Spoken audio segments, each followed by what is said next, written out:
नमस्कार फ्रेंड्स, आपके अपने क्लास में आपका फिर से वेलकम अभिनंदन करते हैं। अभी तक ने हम लोगों ने पार्ट 22 तक के क्लास को कवर कर लिया है। आज का जो क्लास होगा आपका पार्ट 23 होने वाला है। तो आपके सामने स्क्रीन पर जो दिख रहा है ये बुक, इसी का हम इस चैनल पर सॉल्यूशन करते हैं। तो आइए स्टार्ट करते हैं। और इसके पहले के जितने भी वीडियो हैं, अगर उन्हें आप नहीं देखे हैं तो उन्हें जाकर के इस चैनल के प्लेलिस्ट पर जाकर के वहाँ से देख सकते हैं, क्योंकि वहाँ हमने इसके पहले के सभी क्वेश्चंस को बहुत ही अच्छे से डिटेल में डिस्क्राइब करके रखा है। तो आइए आज की क्लास शुरू करते हैं 131 नंबर क्वेश्चन से, क्योंकि हमने इसके पहले 130 तक के क्वेश्चंस को कर लिया था। आज का क्वेश्चन आपका है कि यदि कोई वस्तु समान समय अंतराल में असमान दूरी तय करती है तो इसे डैश डैश में कहा जाता है। ऑप्शन ए है असमान गति कहा जाता है, बी है रूपांतरित गति कहा जाता है, सी है समान गति कहा जाता है, डी है घूर्णन गति कहा जाता है। तो 130 का जो आंसर होगा ऑप्शन ए होगा, असमान गति कहा जाता है। समान गति क्यों कहा जाता है? क्योंकि असमान दूरी तय करता है। तो ये दूरी पर डिपेंड करता है कि असमान दूरी तय कर रहा है या समान दूरी कर रहा है। अगर समान दूरी रहता है कि समान दूरी तय कर रहा है तो आपका समान गति हो जाता है। ठीक है। नेक्स्ट क्वेश्चन है 132 नंबर। 132 नंबर है, किसी निर्दिष्ट दिशा में किसी वस्तु की गति को कहा जाता है। कोई एक निश्चित दिशा में कोई वस्तु गति कर रहा है तो उसे क्या कहा जाता है? तो उसे वेग कहा जाता है। ऑप्शन नंबर आपका सी सही हो जाएगा। किसी निश्चित दिशा में कोई वस्तु गति कर रहा है उसे हम वेग कहते हैं। 133 नंबर, किस कोण से फेंके जाने पर कोई वस्तु सर्वाधिक दूरी पर प्रक्षेपित होती है? यानी कि जैसे कि ये आपका खड़ा हुआ, अब परपेंडिकुलर हो गए और ये धरातल हो गया, तो किस एंगल पर आप किसी वस्तु को फेंकते हैं तो यह सबसे ज़्यादा दूरी तय करता है। इस पर फेंकेंगे, इस पर फेंकेंगे, इस पर फेंकेंगे। तो हम जब 45 डिग्री पर किसी वस्तु को जब फेंकते हैं, यहाँ से आपका धरातल से 45 डिग्री बनेगी। जब आप किसी वस्तु को ऐसे फेंकेंगे तो 45 डिग्री पर फेंकते हैं तो ये सबसे ज़्यादा दूरी तय करता है। ठीक है। 134 नंबर है। 134 नंबर क्या है? किसी प्रक्षेप का प्रक्षेप वक्र या पथ होता है। यानी कि कोई व्यक्ति है, उसका जो प्रक्षेप गति होता है, कोई भी वस्तु को, बॉल को जब ऐसे फेंकता है तो ऐसे तो फेंकता है तो क्या ऐसे ही जाता रहता है? थोड़ी। ये धीरे धीरे ग्रेविटेशनल फोर्स के कारण नीचे झुक करके एक इस तरह का पाथ निर्माण करता है। या किसी वस्तु को आप ऊपर फेंकते हैं तो इस तरह का पाथ निर्माण करता है। तो इस जो पाथ या निर्माण होता है, यह पथ जो रास्ता होता है वक्रकार, इसे परवलयाकार कहते हैं या परवलय कहते हैं। ऑप्शन बी नंबर आपका सही हो जाएगा। नेक्स्ट क्वेश्चन है 135 नंबर, यदि 5 सेकेंड में किसी कार का वेग 5 मीटर प्रति घंटा से बढ़कर 10 मीटर प्रति घंटा हो जाए तो इसका त्वरण कितना होगा? इसके पहले भी हमने ऐसा क्वेश्चन किया है, इसमें त्वरण पूछा गया है। तो त्वरण आपको मालूम है, प्रति इकाई समय में वेग में परिवर्तन के दर को त्वरण कहते हैं। तो समय कितना दिया गया है, यानी कि A होता है V/T। ठीक है। डेल्टा V/T, डेल्टा किसको दर्शाता है? वेग में परिवर्तन के दर को। तो पहले 5 मीटर प्रति सेकेंड था, फिर बढ़ करके 10 मीटर प्रति सेकेंड हो गया। तो कितना का अंतर हुआ? 5 का अंतर हुआ। कितना समय में? 5 सेकेंड में। तो इसका एक्सेलरेशन जो होगा कितना होगा, यानी त्वरण 1 मीटर प्रति सेकेंड स्क्वायर। ठीक है। तो 1 मीटर प्रति सेकेंड स्क्वायर कहाँ है? ऑप्शन नंबर डी है आपका राइट आंसर। ऑप्शन डी हो जाएगा। नेक्स्ट क्वेश्चन है, क्वेश्चन आपका है कि यहाँ m1 होगा, m का स्क्वायर नहीं, m1 होगा। m1 किलोग्राम द्रव्यमान वाली एक लकड़ी के तख्ते पर 5 न्यूटन का बल लगाने पर यह 10 मीटर प्रति सेकेंड स्क्वायर के त्वरण से आगे बढ़ता है। m1 का कोई किलोग्राम का द्रव्यमान है, इस पर जब हम 5 न्यूटन बल लगाते हैं तो यह 10 मीटर प्रति सेकेंड त्वरण के साथ आगे बढ़ता है। यानी कि ऐसे हम कह सकते हैं कि m1 कोई वस्तु हो गया, इस पर जब हम 5 न्यूटन बल लगाते हैं तो यह आगे की ओर कितना 10 मीटर प्रति सेकेंड स्क्वायर से आगे बढ़ता है। ठीक है, इसी तरह फिर क्या कहा गया है, m2, यानी कि m2 कोई वस्तु है और इस पर द्रव्यमान वाला एक अन्य तख्ता समान बल लागू किया जाए, यानी कि इस पर भी 5 न्यूटन ही बल लगाया जाए, 5 समान बल लगाया जाए होने पर यह 20 मीटर प्रति सेकेंड स्क्वायर से आगे बढ़ता है। कि कोई एक वस्तु था m1, इस पर 5 न्यूटन जब बल लगाने पर 10 मीटर प्रति सेकेंड स्क्वायर से बढ़ता है, और जब m2 कोई वस्तु है दूसरा, उस पर समान बल यानी कि 5 न्यूटन ही जब अप्लाई किया जाता है तो यह 20 मीटर प्रति सेकेंड स्क्वायर से बढ़ता है, यानी इसमें त्वरण इसका बढ़ जाता है। यदि दोनों तख्तों को एक दूसरे से बांध दिया जाए और उन पर समान बल लगाया जाए तो त्वरण कितना होगा। और इसमें कहा जा रहा है, क्वेश्चन कह रहा है फिर कि जब इन दोनों को एक दूसरे से बांध दिया जाए, यानी m1 और m2 को जब बांध दिया जाए और इस पर समान बल लगाया जाए, यानी कि जो 5 न्यूटन लग रहा था वही लगाया जाए, तो इसका एक्सेलरेशन तब क्या होगा। ठीक है, एक्सेलरेशन क्या होगा। तो इसमें तो पहले m1 और m2 का वैल्यू दिया नहीं है, तो हम m1 और m2 का वैल्यू निकालेंगे। तो आपको मालूम है F बराबर a में होता है, F बराबर ma, फॉर्मूला आपको मालूम है, बहुत सारे क्वेश्चन करा चुके हैं। तो F का मान यानी कि बल का मान कितना दिया हुआ है, 5 न्यूटन, m का मान नहीं मालूम है, और एक्सेलरेशन कितना है, 10 मीटर प्रति सेकेंड। तो जब 10 इधर आएगा तो कट जाएगा, यानी कि 1/2 हो जाएगा, 1/2।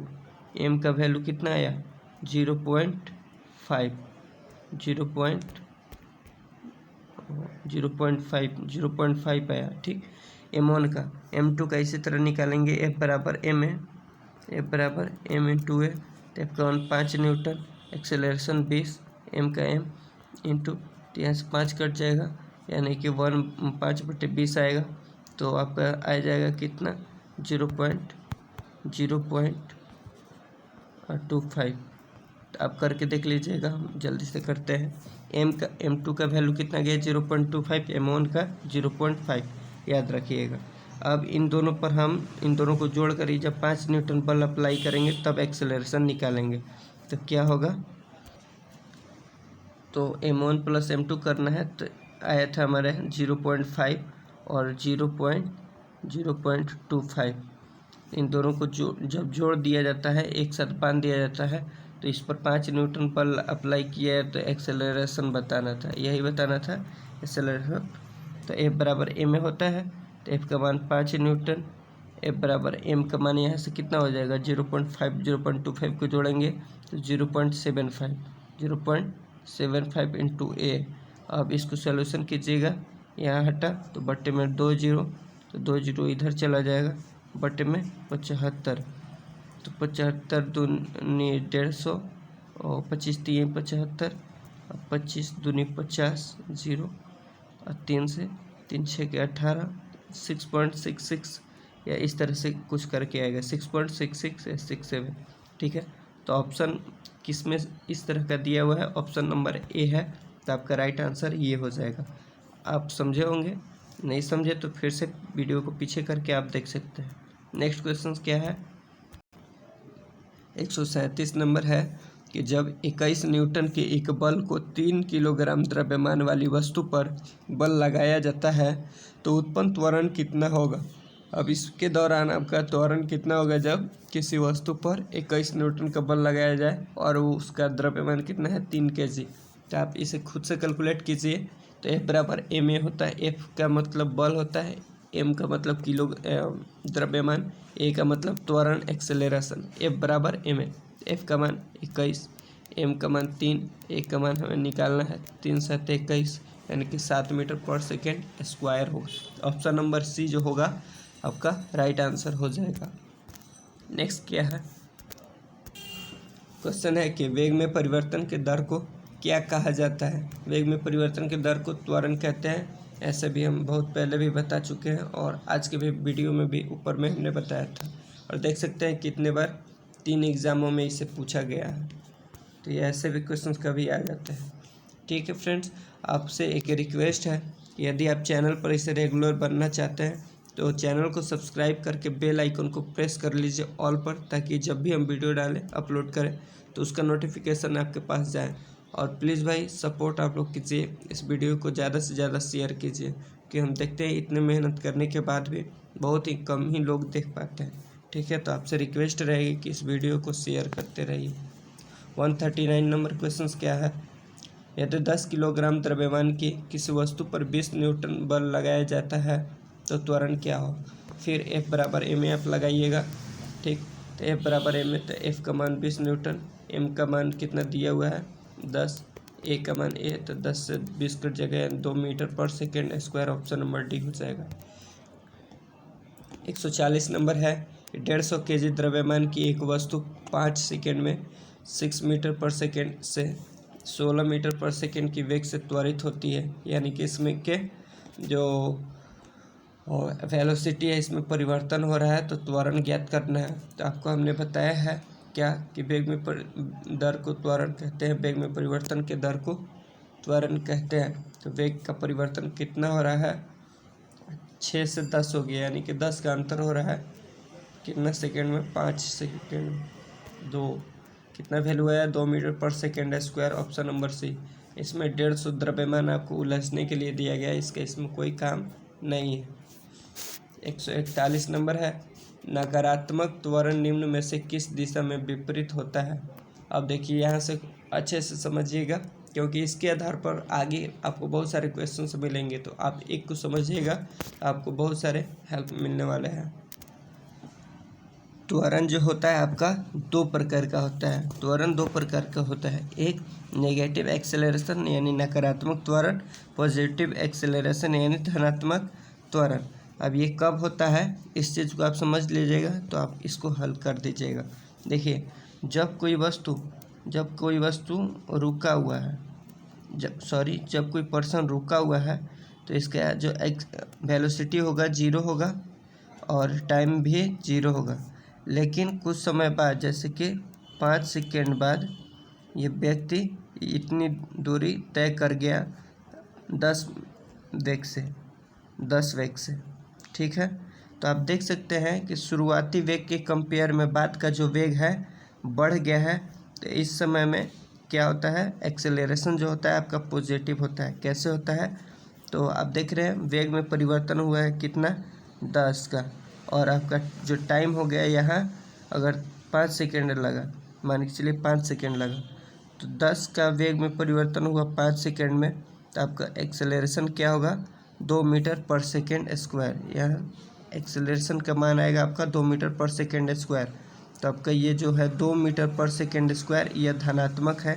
यानी कि आप कह सकते हैं कि कोई वस्तु यदि शुरुआती वेग 0 है और कुछ समय बाद उसका वेग बढ़ जाता है, तो उस समय में जो त्वरण होता है आपका पॉजिटिव होता है, यानी धनात्मक होता है। और यही इसी का उल्टा कर दिया जाए, जैसे कि कोई वस्तु पहले से चल रहा है 20 मीटर पर सेकेंड से, भी जो है उसका कोई व्यक्ति है, सॉरी मैं बार बार वस्तु बोल रहा हूँ, कोई भी पर्सन है, इसका जो वेग है 20 मीटर पर सेकेंड है। ठीक है, और बाद में जाकर के इसका वेग जो हो जाता है 0 हो जाता है। तो पहले के कंपेयर में क्या हो रहा है, इसका वेग घट जा रहा है। तो वेग जब घटता है तो इस समय एक्सेलरेशन जो होता है नेगेटिव हो जाता है। ठीक है, तो जब त्वरण नेगेटिव होता है यानी ऋणात्मक होता है, तो उसे और भी कुछ नाम दिया जाता है, उसे हम कहते हैं मंदन। क्या कहते हैं, वो त्वरण का होता है कब, जब यह पॉजिटिव रहता है तो, और जब यह नेगेटिव हो जाता है यानी वेग का मान जब घट जाता है 0 हो जाता है, या पहले ही कंपेयर में घट जाता है, तब एक्सेलरेशन का मान नेगेटिव हो जाता है, जिसे हम मंदन कहते हैं। तो मंदन किसे कहते हैं, तो जब त्वरण का मान नेगेटिव हो जाता है तो उसे हम मंदन कहते हैं। आइए क्वेश्चंस पर हम आते हैं। क्वेश्चंस क्या है कि नकारात्मक त्वरण निम्न में से किस दिशा के विपरीत होता है, किस दिशा के विपरीत होता है। तो आपका राइट आंसर जो हो जाएगा ऑप्शन नंबर ए होगा, वेग। क्योंकि अब किस दिशा के विपरीत होता है, किस दिशा मतलब यहाँ डायरेक्शन से नहीं है, इसका मतलब समझिए। नकारात्मक त्वरण निम्न में से किस, या दशा, सॉरी हम अब दशा कह सकते हैं, किस दशा के विपरीत होता है, यानी कि क्या बढ़ता है क्या घटता है, कौन सा वो यूनिट है कि मतलब ये जो त्वरण है उसका विपरीत होता है। ठीक है, तो वेग का विपरीत होता है। जब वेग बढ़ता है तो त्वरण जो होता है पॉजिटिव रहता है, और ये जब वेग पहले के कंपेयर में घटता है तो यह त्वरण जो है नेगेटिव हो जाता है। तो वेग की दिशा में विपरीत होता है। आगे बढ़ते हैं 142 नंबर। एक समान तल वाली सीधी सड़क पर नियत त्वरण पर दौड़ने वाला कार के संबंध में इनमें से कौन सा कथन सत्य है। कुछ समान एक तल वाला सड़क है, उस पर नियत एक स्थिर त्वरण के साथ आगे बढ़ रहा है। जैसे कि यहाँ टाइम अगर हम 5 सेकंड में कोई वस्तु, त्वरण क्या होता है, तो जो स्पीड बढ़ता है उसी को त्वरण कहते हैं। तो जो स्पीड को बढ़ाने के काम में आता है। जैसे अगर यहाँ स्पीड इसका है 10 मीटर पर सेकेंड 5 सेकंड में, फिर 5 सेकंड बाद यानी 10वां सेकंड पर फिर इसका 20 हो जाता है, फिर 15वां सेकंड पर या 30 हो जाता है, यानी कि 5 के अंतराल पर इसका 10-10 स्पीड बढ़ रहा है। तो यह नियत त्वरण से बढ़ रहा है। ठीक है, आप समझिए नियत त्वरण क्या है। एक समान तल सीधी सड़क पर नियत त्वरण पर दौड़ने वाली कार के संबंध में इनमें से कौन सा कथन सत्य है। तो कथन पढ़िए। कार का त्वरण शून्य है, तो नहीं। कार का वेग शून्य है, नहीं। कार का त्वरण निरंतर बदल रहा है, कार का वेग निरंतर बदल रहा है, और कार का त्वरण निरंतर बदल रहा है। तो कार का तो वेग नहीं बदल रहा है, कार का त्वरण तो नहीं बदल रहा है, लेकिन कार का वेग बदल रहा है। यहाँ 10 मीटर पर सेकेंड था, फिर 20 मीटर पर सेकेंड हो गया, फिर 30 मीटर पर। तो इस तरह से इसके कार का वेग जो है बदल रहा है, लेकिन त्वरण निरंतर रह रहा है। कैसे निरंतर रह रहा है, तो देखिए यहाँ जब आप एक्सेलरेशन निकालिएगा 10 मीटर पर सेकेंड जब इसका वेग है और इसका समय जो है 5 मीटर पर सेकेंड है, तो एक्सेलरेशन क्या होगा, तो वेग में परिवर्तन, यानी कि 10/5 करेंगे तो 2 मीटर पर सेकेंड स्क्वायर आएगा। जब यहाँ देखिएगा 20 के पास तो वेलोसिटी 20 है, टाइम क्या है 10 है, तो फिर 10 से 20 कटेगा 2 मीटर पर सेकेंड स्क्वायर। तो इस तरह से देखिएगा, तो क्योंकि यहाँ नियत त्वरण है ना, तो नियत त्वरण में हमेशा त्वरण जो होता है नियत रहता है, बदलता नहीं है। हमेशा उसका वेग बदलता है। क्या बदलता है, वेग बदलता है। ठीक है, नेक्स्ट क्वेश्चन है 143 नंबर। कुछ कम दिख रहा है लेकिन ध्यान दीजिए। जब कोई वस्तु एक समान गति से गति कर रही होती है तो इसका त्वरण क्या होगा। अब देखिए उसमें समान त्वरण से आगे बढ़ रहा था, और इसमें एक समान गति से दिया गया है कि एक समान गति से कोई वस्तु आगे बढ़ रहा है तो इसका त्वरण क्या होगा। तो इसका त्वरण जब होता है शून्य हो जाता है। एक समान गति से कोई वस्तु आगे बढ़ रहा है तो उसका त्वरण शून्य हो जाता है। अब कैसे होता है, एक समान गति से त्वरण कर रहा है, जैसे 5 मीटर पर सेकंड के चाल से चल रहा है। यहाँ 2 सेकंड हुआ है, टाइम 2 सेकंड हुआ है, 5 मीटर पर सेकंड के स्क्वायर 5 मीटर पर सेकंड से चल रहा है। इसका वेलोसिटी 5 मीटर पर सेकंड है। फिर इसका वेग जो होता है, एक गति स्पीड कुछ भी कह सकते हैं, 5 मीटर पर सेकेंड ये है, स्पीड बढ़ाया नहीं है, वही स्पीड से चल रहा है। एक्सेलेटर को बस बांध करके उतने ही पर स्थिर रखा है। यहाँ 3 सेकेंड हो गया, 4 सेकेंड, टाइम बढ़ रहा है लेकिन इसका स्पीड में कोई परिवर्तन नहीं हो रहा है। तो एक्सेलरेशन बढ़ेगा नहीं, क्योंकि एक्सेलरेशन कहा जाता है वेग में परिवर्तन के दर को त्वरण कहते हैं। तो यहाँ वेग तो निरंतर रह रहा है, एक समान गति से चल रहा है, इसलिए इसका जो त्वरण होगा शून्य होगा। ठीक है, नेक्स्ट देखिए 144 नंबर है। एक कार का वेग 5 सेकंड में 18 किलोमीटर प्रति घंटा से 36 किलोमीटर प्रति घंटा एक समान रूप से बढ़ता है। कार के त्वरण की गणना करना है। अब यहाँ ध्यान से देखिएगा, जो आपका समय है वेग 5 सेकंड में, यहाँ जो टाइम दिया है सेकंड में दिया गया है। तो कभी भी समय हम बोले हैं ऊपर के क्लास में भी कि कभी भी जो समय है अगर सेकंड में दिया रहे तो आपको इसको बदल लेना होता है। जो आपका एक्सेलरेशन दिया हो, आपका वेग दिया है, इसे बदल लेना चाहिए मीटर पर सेकंड में। और किसी भी डाटा को मीटर पर सेकेंड में बदलना है तो 5/18 से गुना करते हैं। किससे? 5/18 से गुना करते हैं तो आपका मीटर पर सेकेंड में बदल जाता है। अगर इसी चीज़ को हम पलट के गुना करते हैं कोई भी डाटा में, जैसे मीटर पर सेकेंड में है ये, और इसमें हम 18/5 से गुना करते हैं तो यह किलोमीटर प्रति घंटा में बदल जाता है। तो यहाँ किलोमीटर प्रति घंटा दिया है तो हम इसमें 5/18 से गुना करेंगे। ऐसे आप याद रख सकते हैं कि किस में कब 5/18 से गुना करना है और कब 18/5 से गुना करना है। तो किलोमीटर प्रति घंटा रहेगा, 5/18 से गुना करना है क्योंकि हमें मीटर पर सेकेंड में बदलना है। मीटर पर सेकेंड में बदलना है तो मीटर पर सेकेंड किलोमीटर प्रति घंटा के कंपेयर में हल्का होता है, कम होता है। तो कम हमें बनाने के लिए कम से गुना करेंगे, यानी कि 5 वाला डिजिट जो है कम वाला ऊपर रहेगा। अगर हमें जैसे 18 मीटर पर सेकेंड रहता और हमें किलोमीटर प्रति घंटा में बदलना होता तो किलोमीटर प्रति घंटा मीटर पर सेकेंड के कंपेयर में हल्का है, भारी है तो हम 18/5 से गुना करेंगे, यानी भारी वाला डिजिट से गुना करेंगे। इस तरह से अपना याद कर सकते हैं। तो यहाँ जो स्पीड दिया गया है 18 से 36 हो जाता है, यानी कि जो है आपका वेग में परिवर्तन हो रहा है 18 का कितने टाइम में? 5 के टाइम में, 18 का 5 के टाइम में। लेकिन 18 क्या है आपका? किलोमीटर प्रति घंटा। तो इससे हम चेंज करेंगे किस में? मीटर पर सेकेंड में 5/18 से गुना करके, तो ये कट जाएगा। तो आपका 1 मीटर पर सेकेंड स्क्वायर आपका option number B right answer हो जाएगा। ठीक है, अब जल्दी जल्दी हम बढ़ते हैं क्योंकि एक ही टाइप का क्वेश्चन है। 145 नंबर है तो आप खुद से बना सकते हैं। 146 नंबर जो क्वेश्चन है, 146 पढ़ते हैं क्या है। 30 किलोग्राम द्रव्यमान एक लोहे के गोले का व्यास 10.5 किलोग्राम द्रव्यमान के एक एल्युमिनियम के गोले का व्यास के बराबर है। दोनों गोले का एक साथ खड़ी चट्टान से गिराया जाता है। जब यह भूमि पर 10 मीटर की दूरी पर हो तो उनका डैश डैश समान होगा। अब देखिए क्वेश्चन क्या है कि कोई 30 किलोग्राम का द्रव्यमान का वस्तु है, ठीक, गोले का लोहे का व्यास है, लोहे का वस्तु है जिसका 30 किलोग्राम उसका वेट है, और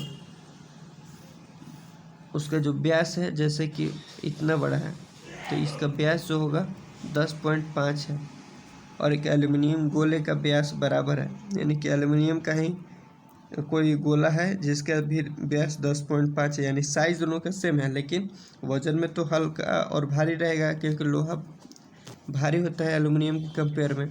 और इसको जब समान हाइट से लेकर के गिराया जाता है, समान चट्टान के हाइट से गिराया जाता है, तो पूछा गया कि जैसे कि ये भूमि हो गया तो भूमि से 10 मीटर ऊपर हाइट पर इन दोनों का क्या समान होगा। जब यानी कि जब लोहे वाला चीज़ गिर रहा होगा अपने समय में, तो जब यह भूमि से 10 मीटर हाइट पर ऊपर होगा उस समय, और जब एल्युमिनियम वाला गोला गिर रहा होगा तो यह भूमि से जब 10 मीटर हाइट पर ऊपर होगा उस समय दोनों का क्या, मतलब दोनों के अंदर क्या समान हुआ होगा। क्या उन दोनों का संवेग बराबर होगा, त्वरण बराबर होगा, गतिज ऊर्जा बराबर होगा, या स्थितिज ऊर्जा बराबर होगा। तो उस समय आपका त्वरण बराबर रहा होगा क्योंकि दोनों का जो मास है अपने अपने एक नियत चाल से गिर रहा होगा, नियत नहीं, एक निश्चित समय अंतराल बाद उनका वेग में परिवर्तन हो रहा होगा। क्योंकि कोई भी वस्तु जब जैसे जैसे नज़दीक धरातल के यानी धरती के नज़दीक आता रहता है तो उसका एक निश्चित समय पर वेग में परिवर्तन होता रहता है। तो यानी कि वेग में जब परिवर्तन हो रहा होगा तो एक निश्चित समय अंतराल में एक निश्चित स्पीड के साथ वेग में परिवर्तन हो रहा होगा, तो यानी कि त्वरण भी उन दोनों का निश्चित होगा। ठीक है, तो जब निश्चित त्वरण होगा तो इसका अपने समय अंतराल में जो त्वरण होगा समान होगा और इसका भी त्वरण समान हुआ होगा। ठीक है, इस चीज़ को आप समझ सकते हैं। 147 नंबर है, धनात्मक त्वरण का अर्थ क्या होता है। आप देखिए, हम बोले थे ऊपर में कि ऊपर की चीज़ों को अच्छे से समझिएगा। ऊपर की चीज़ों को समझे होंगे तो आप इसका आंसर खुद से कर सकते हैं। धनात्मक त्वरण का अर्थ बोला गया है, ये क्या होता है? वस्तु का वेग कम होता है, वस्तु का वेग स्थिर होता है, वस्तु का वेग बढ़ जाता है, वस्तु का वेग शून्य होता है। तो हम क्या बोले थे कि वस्तु का जब वेग बढ़ जाता है तो उस समय धनात्मक त्वरण होता है, और वस्तु का वेग पहले ही कंपेयर में घट जाता है तो ऋणात्मक त्वरण होता है। ठीक है, नेक्स्ट क्वेश्चन बढ़ते हैं। त्वरण की बीमा होती है। अब त्वरण की बीमा डायमेंशन फार्मूला पूछा है, तो त्वरण पहले एल एम टी को थोड़ा सा आप समझ रहे होंगे तो ठीक है। एल क्या होता है? एल लेंथ के डायमेंशन को शो किया जाता है, एम मास के द्रव्यमान को शो किया जाता है, यानी द्रव्यमान को या लंबाई को, और टी जो होता है टाइम को यानी कि समय को। ठीक है, तो त्वरण बराबर क्या होता है? वेग में परिवर्तन के दर को त्वरण कहते हैं। तो एक्सेलरेशन बराबर यहाँ आपका v बाई टी होगा। ठीक, अब वेग किसे कहते हैं? तो डिस्प्लेसमेंट में जो बदलाव आता है, यानी कि डिस्प्लेसमेंट यानी कि आपका विस्थापन में जो आपका बदलाव आता है तो उसे हम वेग कहते हैं। तब भी यहाँ क्या हो जाएगा? भी रहेगा। अब भी के वैल्यू पर हम क्या लिखेंगे? डिस्प्लेसमेंट बाई टाइम, यानी कि यहाँ डिस्प्लेसमेंट बाई टाइम बटे में टाइम हो जाएगा। तो यहाँ से आपका हो जाएगा डी बाई टी स्क्वायर। अब डी क्या होता है? डिस्प्लेसमेंट एक प्रकार की दूरी तो होती है, दो बिंदुओं के बीच की न्यूनतम दूरी होती है। क्या होती है? जैसे कि ये ऐसे पाथ है, तो हम यहाँ से चले तो ये जो आपका पाथ हुआ ये दूरी हुआ, लेकिन दो बिंदुओं की एकदम शॉर्टेस्ट जो डिस्टेंस होता है इसे हम विस्थापन कहते हैं। तो ये भी तो एक दूरी ही हुआ, डिस्प्लेसमेंट क्या हुआ? एक दूरी हुआ। तो दूरी के लिए हमने बताया था अभी जस्ट एल लिया जाता है, यानी कि लेंथ यानी लंबाई लिया जाता है, और बटे में क्या हो जाएगा? टी स्क्वायर यानी कि टाइम। तो टाइम के लिए टी स्क्वायर, और याद रखिएगा ये हमेशा कैपिटल में होता है। टी स्क्वायर जब ये ऊपर में जाएगा क्या हो जाएगा? एल टी के पावर -2, एल टी के पावर -2, और इसमें एम का रोल कुछ नहीं है, इसलिए एम का जो पावर होगा वो 0 हो जाएगा। तो आप देख सकते हैं कि एम के पावर 0, एल टी के पावर -2, ये कहाँ शो किया गया है? तो ऑप्शन नंबर आपका है ऑप्शन नंबर ए आपका सही हो जाएगा। अब यहाँ एल का पावर 1 है, तो यहाँ 1 आपको मालूम होता है कि साइलेंट रहता है, एल का पावर 1 ही रहेगा, क्योंकि यह एल जो है सिंगल ही है, और एम के पावर में 0 हो जाएगा, क्योंकि एम का इसमें कुछ मान नहीं हुआ है। तो इसलिए आपका राइट आंसर ऑप्शन ए हो गया। समझे होंगे तो अच्छा है। चलिए नेक्स्ट क्वेश्चन देखते हैं। स्थिर अवस्था में प्रारंभ करने पर सुनील की कार 10 सेकेंड में 20 मीटर पर सेकेंड वेग से प्राप्त कर लेती है। कार का त्वरण क्या होगा? इसको आप खुद से कर लीजिएगा। मंदता का अर्थ क्या है? हमने ऊपर डिस्क्राइब, इसलिए देखिए हम आपको बार बार कहते हैं कि वीडियो को स्किप मत किया कीजिए, और जितना भी वर्ड हम पॉइंट बोलते हैं वो सब नेक्स्ट क्वेश्चन से जुड़ा हुआ होता है। तो अगर हम ऊपर में जो इसको नेगेटिव एक्सेलरेशन, पॉजिटिव एक्सेलरेशन जिसको हम डिफाइन किए थे, उसको आप यदि ध्यान से सुने होंगे तो इसका आंसर खुद से कर लेंगे, और खुद से कर पाएंगे तभी आपको लगेगा कि हाँ हमने ऊपर की बातों को ध्यान से सुना था। तो देखिए क्या कह रहा है कि मंदता का अर्थ डैश डैश त्वरण है। तो मंदता कब होता है? जब वेग ऋणात्मक होता है, यानी पहले ही कंपेयर में उसका वेग घट जाता है तो उसमें ऋणात्मक त्वरण होता है। तो जो ऋणात्मक त्वरण होता है उसी को हम मंदता कहते हैं। ऑप्शन नंबर ए जो है आपका राइट आंसर हो जाएगा। 151 नंबर है। किसी वस्तु का वेग व्यतीत हुए समय के समानुपाती होता है तो वस्तु का यह की डैश डैश होगा। किसी वस्तु का वेग व्यतीत हुए समय के समानुपाती होता है, यानी कि हर समय अगर समय बढ़ता है तो वेग भी बढ़ता है, क्योंकि क्या कह रहा है? समय के समानुपाती होता है वेग। तो जब समय बढ़ रहा है तो आपका वेग जैसे जैसे बढ़ रहा है तो उस तरह से जो आपका जैसे समय बढ़ रहा है, जैसे पहले अभी 5 सेकेंड था, 10 सेकेंड हो गया, टाइम 15 सेकेंड हो गया, तो आपका जो है वेग बढ़ रहा है। तो यहाँ 10 मीटर पर सेकेंड था, तो यहाँ 20 मीटर पर सेकेंड हो गया, 30 मीटर पर सेकेंड हो गया। तो यह इस तरह से जो आपका त्वरण होगा क्या होगा, असमान त्वरण होगा, एक समान त्वरण होगा, एक समान चाल होगा, एक समान असमान चाल होगा। तो आपका बी हो जाएगा एक समान त्वरण। इसको भी हमने ऊपर अच्छे से डिस्क्राइब किया था, तो आप सुने होंगे, तो इसे भी आप टिक कर सकते हैं। बल बटे द्रव्यमान बराबर क्या होता है। अब फॉर्मूला पे आ गया, तो बल बटा द्रव्यमान, तो आपको बताया हमने ए बराबर एम इंटू ए होता है। अब एक्सेलरेशन को छोड़ दिया जाए तो यह एफ बाई एम हो जाएगा, तो यहाँ एक बराबर ए बराबर आपका एफ बाई एम हो जाएगा, यानी कि त्वरण बराबर एफ बाई एम होता है। ये एफ बराबर एम ए से ही मिलकर के बना है, ठीक है। 153 नंबर है। एक 300 न्यूटन का एक बल 500 केजी के द्रव्यमान पर लगाया जाता है। इस स्थिति में उत्पन्न त्वरण कितना होगा। तो इसे भी आप खुद से कर लेंगे। कैसे करेंगे, एफ बराबर एम ए जो होता है उसी पर बैठाया गया। एफ का मान 350 न्यूटन, ए का मान एम का मान 500 केजी, और यहाँ एक्सेलरेशन का मान मालूम नहीं है।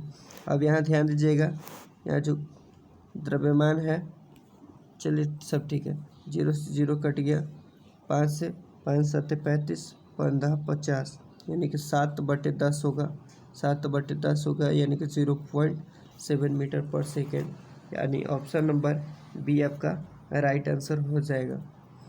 नेक्स्ट क्वेश्चन देखते हैं। त्वरण ऋणात्मक होने पर किसी पिंड का वेग, त्वरण जब ऋणात्मक होता है तो किसी पिंड का वेग क्या होता है, बढ़ता है या घटता है। तो हमेशा घटता है, ठीक है। ऊपर इस चीज़ को हम अच्छे से डिस्क्राइब कर चुके हैं। एक कार 5 सेकेंड में 18 किलोमीटर प्रति घंटा से 72 किलोमीटर प्रति घंटा एक समान रूप से एक्सेलरेट करती है, तो कार का त्वरण क्या होगा। अब यहाँ देखिए, समान रूप से एक्सेलरेट करती है, यानी कि हर 5 सेकेंड में इसका कुछ एक निश्चित वेग बढ़ रहा है, तो उस समय त्वरण क्या होगा। तो यहाँ किलोमीटर प्रति घंटा है, तो पहले वेग का अंतर कीजिएगा, तो कितना होगा आपका, आपका हो जाएगा 18 दूनी 36, 18 चौक 18 दूनी 36, 18 3 54, यानी कि 54। इसका डिस्टेंस कितना आ जाएगा, डिफरेंस 54। अब इनको किलोमीटर प्रति घंटा से आपको मीटर पर सेकेंड में चेंज करना होगा, तो मीटर पर सेकेंड में चेंज करने के लिए 5/18 से गुना करते हैं, 18 3 54, 5 3 15, यानी कि 15 मीटर पर सेकेंड आपका आ गया, और 15 मीटर पर सेकेंड आपका वेग आ गया, और यहाँ कितना है, 5 सेकेंड है, तो 15/5 कीजिएगा तो 3 मीटर पर सेकेंड स्क्वायर आपका एक्सेलरेशन आ जाएगा। ऑप्शन नंबर ए सही हो जाएगा। नेक्स्ट है, मुक्त रूप से गिर रही किसी वस्तु की गति उदाहरण है। कोई वस्तु मुक्त रूप से एकदम फ्रीली होकर के गति के साथ गिर रही है, तो उसका कौन सा उदाहरण है कि जो इस चीज़ को मैंने फॉलो कर रहा है, इस चीज़ को मैंने मान रहा है। तो आपका इसका जो आंसर होगा समान त्वरित गति होगा, क्योंकि यहाँ मुक्त रूप से गिर रही किसी वस्तु की गति से बताया गया है। तो ऐसा कब होता है, जब कोई वस्तु समान त्वरित से होकर के गिरती है। निम्नलिखित में से किस जोड़े की दिशा हमेशा एक समान होती है। अब जोड़े की दिशा, यानी कि दिशा से हम ऐसा नहीं है कि डायरेक्शन पूछा है कि इसका डायरेक्शन इन दोनों में से कौन सा जो ऑप्शन है जिसमें दोनों का डायरेक्शन सेम होता है, नहीं। दशा मतलब किस तरह का, कि ये भी बढ़ता है तो ये भी बढ़ता है, घटता है तो घटता है, मतलब इस तरह का समान उन लोग का दशा होता है। तो कौन से जोड़े का, ऑप्शन ए जोड़ा वाला, बी जोड़े वाला, सी जोड़े वाला, डी जोड़े वाला, किस जोड़े का ऐसा होता है। तो बल और त्वरण का ऐसा होता है। बल और त्वरण वाला जो जोड़ा होता है इसका होता है। कैसे होता है, देखिए फॉर्मूला से ही सब चीज़ हो जाता है, कौन बढ़ेगा कौन घटेगा किसके समान होता है, इस तरह से। एफ बराबर ए में होता है, तो एफ अगर आपका एफ का डायरेक्टली प्रोपोर्शनल यानी समानुपाती है त्वरण, यानी एफ समानुपाती है ए का। अगर एफ भी बढ़ेगा तो ए भी घटेगा बढ़ेगा, एफ घटेगा तो ए भी घटेगा, यानी कि एक दूसरे का यह दशा समान है एफ और ए का। यह कहाँ से निकला, F बराबर ma से निकला। 158 है, एक अचल स्थिति से शुरू करके सोनिक साइकिल द्वारा 30 सेकंड में 60 मीटर पर सेकंड गति से पकड़ती है तो साइकिल का त्वरण, तो इससे भी आप खुद से निकाल लीजिएगा। 159 नंबर क्वेश्चन है कि वेग समय ग्राफ पर रेखा का ढलान कहलाता है, यानी कि ये समय जैसे हो गया, ये समय हो गया, टाइम हो गया और ये वेग हो गया। तो इस तरह का जो ग्राफ होता है इसमें समय का समय हर समय पर मतलब ढलान कर रहा है, तो ढलान इस तरह से अगर होता है तो यह कह रहा है कि क्या कहलाता है, वेग समय ग्राफ पर रेखा का ढलान डैश डैश कहलाता है, यानी कि क्या कहलाता है। तो आपको मालूम है वेग और समय के जो संबंध होता है उससे त्वरण व्यतीत होता है, त्वरण हो जाएगा। अंतिम भाग में शुरू होने वाली एक कार 1 मीटर पर सेकंड समान त्वरण के साथ 2 मिनट के लिए चलती है, कार द्वारा 2 मिनट में प्राप्त गति ज्ञात करें। तो ये भी क्वेश्चंस आप खुद से कर लीजिएगा। तो आई होप जितने भी आपने क्वेश्चंस किया सब कुछ समझ में आया होगा। अगर चैनल पर फर्स्ट बने तो चैनल को सब्सक्राइब करके लाइक कर दीजिए। फिर ऐसे ही नेक्स्ट वीडियो में हम मिलते हैं, तब तक के लिए बाय बाय, टेक केयर, जय हिंद।